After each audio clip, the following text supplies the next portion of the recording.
और मैं ये कहना चाह रहा हूं, मैंने ये सीखा है अपने पिताजी से, और सीख सकते हैं इसको, ये केवल तुक्के की बात नहीं है, सीख सकते हैं।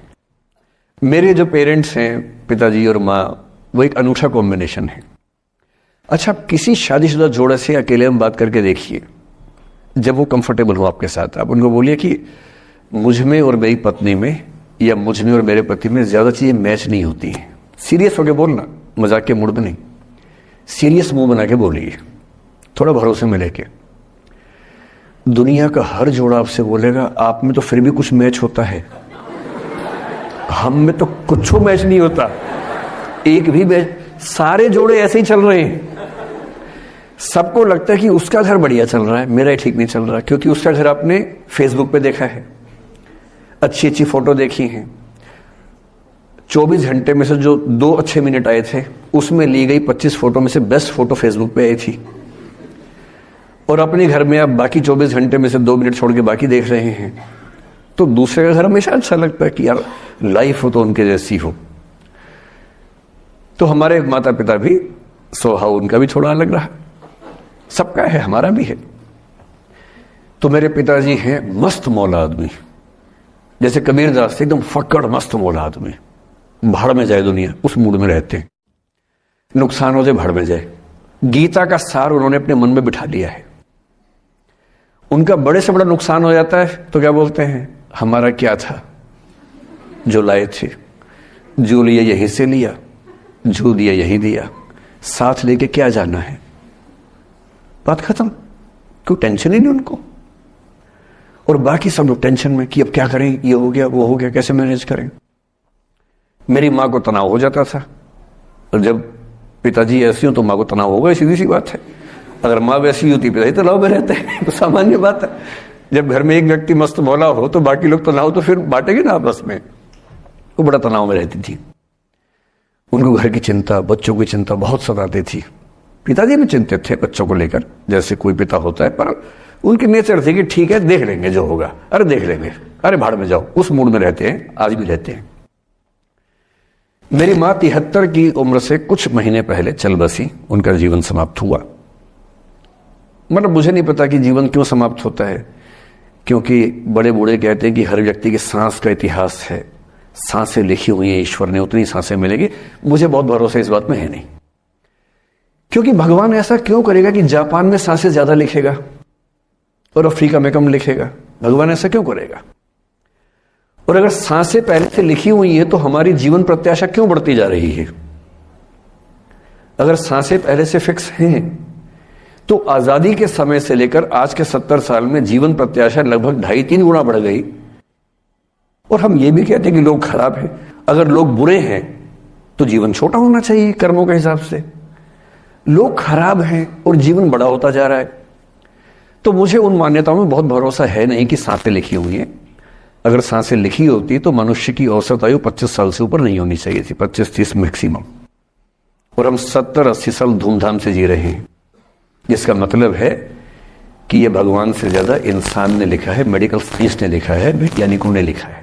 और मैं ऐसा व्यक्ति हूं, मैं बहुत धार्मिक व्यक्ति हूं नहीं, और मैं इसको छिपाता भी नहीं हूं। मैं बहुत छिप छिप के बहुत जी लिया। अब मैंने ठान लिया कि मैं जैसा हूं वैसा रहूंगा।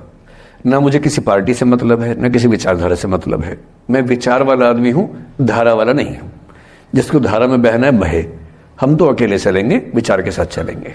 जो ठीक लगता है वो बोलेंगे और वैसे ही रहेंगे। हाँ, गलत बोलने से बचता हूं, किसी के बारे में गलत बोलना मुझे अच्छा नहीं लगता है, लेकिन जो सही लगता है वो तो बोलूंगा ना भाई। मेरे पिताजी 81 साल के हैं, अभी 81 साल के हुए कुछ दिन पहले, और एकदम मस्त मौला आदमी है, मुझसे ज्यादा युवा हैं। मैं 50 साल का बूढ़ा हूं, वो 81 साल के युवा हैं। उनके चेहरे की चमक, मतलब कई ट्यूबलाइट फेल है उनके सामने, ऐसी चमक चेहरे पर रहती है। क्यों रहती है? उसकी एक वजह यह कि वो रोज सुबह 2-3 घंटे प्राणायाम, योग, ध्यान, बहुत कुछ करते हैं। उनका भोजन इतना संतुलित है, सप्ताह में कम से कम 1 बार, कभी कभी महीने में 4 से ज्यादा 6-7 बार उपवास करते हैं पूरा। वो सब चीजें उनके अभ्यास में है, जो मेरे अभ्यास में उतनी नहीं है। मैं भी कोशिश करता हूं, पर अभी उतना सफल नहीं हो पा रहा हूं। पर मेरी राय में उनके इस सुंदर जीवन का सबसे बड़ा राज ये क्षमता है कि वो हर चीज को लेट गो कर देते हैं। तनाव उनके पास आता है तो फिसल के निकल जाता साइड से, लेते ही नहीं तनाव किसी बात का। कुछ भी हो जाता है तनाव ही नहीं लेते। और मुझे लगता है कि काश ये चीज मेरी मां के स्वभाव में होती, कम से कम 10 साल उनका जीवन और ज्यादा तो होता। और मैं अपने अनुभव से बता रहा हूं, बहुत विश्वास से बता रहा हूं। मैं ना सोने जागने में नियमित व्यक्ति हूं, ना मैं बहुत कसरत करता हूं। ठीक हूं, मतलब बुरा भी नहीं हूं, ठीक हूं। मेरी उम्र के अधिकांश लोग बीपी, शुगर, बहुत बीमारियों से ग्रस्त हैं। मैं फिलहाल नहीं हूं। क्यों नहीं हूं? मेरे पास इसका उत्तर एक ही है, मैं लोड लेता नहीं किसी बात का, दबाव लेता नहीं, तनाव लेता नहीं। भाई अच्छा हो रहा है तो भी ठीक है। जब मैं सफल, जैसे मैं 3 साल में पिछले काफी सफल हो गया, जितना मुझे नहीं होना चाहिए था, मैं तो कैसे हो गया हूं सफल। अगर मैं सफल हो गया तो मैं इस बात का लोड भी नहीं ले रहा कि मैं सफल क्यों हो गया। अरे हो गया तो कैसे तो हो गया, कई लोग हो जाते हैं, हम भी हो गए, ऐसा क्या है। कल को नहीं रहूंगा, मान लीजिए, ऐसा हो सकता है, कल को फेल हो जाऊं कहीं। फेलियर को पचाना पता नहीं कितना मुश्किल होता होगा लोगों के लिए। मैं अपने बारे में जानता हूं, मुझे मुश्किल नहीं होने वाला, क्योंकि मैंने सफलता का लोड लिया ही नहीं अपने ऊपर। विफलता मुझे क्या प्रभावित करेगी, बहुत फर्क नहीं पड़ता है। और मैं दावे से कह रहा हूं कि यदि ये टेम्परामेंट आपका हो, जो मेरे पिताजी से मैंने सीखा है, तो आप जिंदगी में सफल कितने होंगे वो एक अलग पैरामीटर है, पर आपकी जिंदगी शानदार होगी। और जितनी जिंदगी आपकी है, जितनी सांसें आप कहते हैं कि लिखी हुई हैं, गारंटी से कह रहा हूं कि 10 साल बढ़ जाएंगे। कुछ और लोगों के आप कम कर देंगे अलग बात है, लेकिन अपने 10 साल बढ़ा लेंगे। इसलिए ये सीखना बहुत जरूरी है कि कैसे लेट गो करना है जिंदगी की चीजों को।